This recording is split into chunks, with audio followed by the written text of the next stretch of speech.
The file had no name, only a number written in red ink. It sat at the back of the evidence room, covered in dust. Most detectives pretended it didn't exist.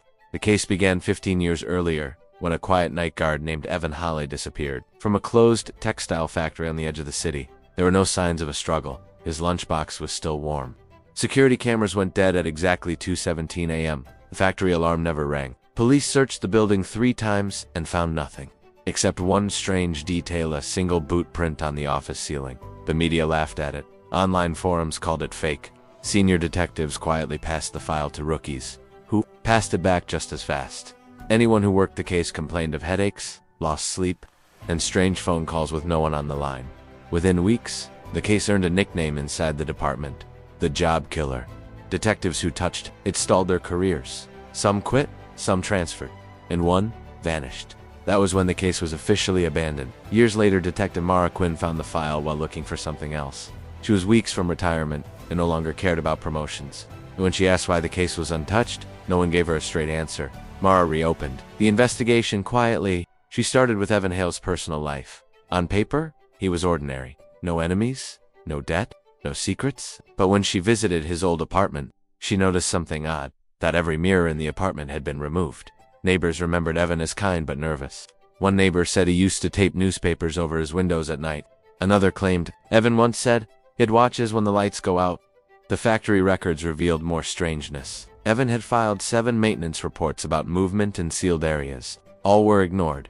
Then Mara found the missing detectives, named Lucas Redua, officer who vanished while working the case. His final note was a single sentence: "It doesn't take you, it replaces you."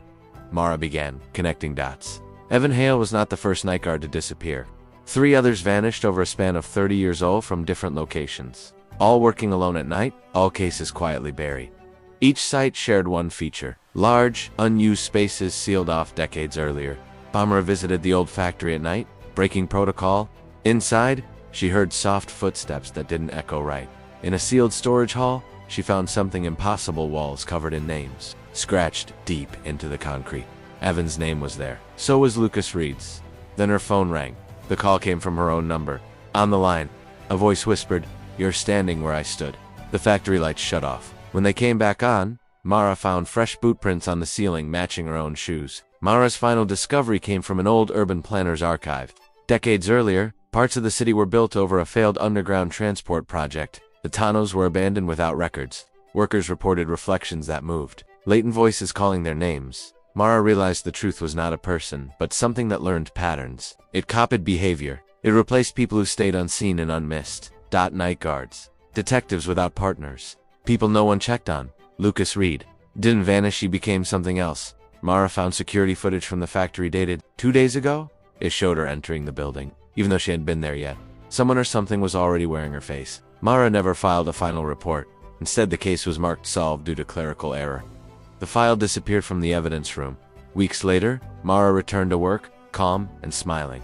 She cleaned her desk, she shook hands, she wished everyone goodbye. But one junior officer noticed something strange. Mara no longer cast a reflection in the glass doors. The officer tried to speak up, but the file number didn't exist anymore. The factory was demolished. The tunnels were sealed forever, and somewhere in the city, a new night guard clocked in for his first shift alone, unseen, and already being watched. This was a case no detective wanted, and now, no one remembers it at all.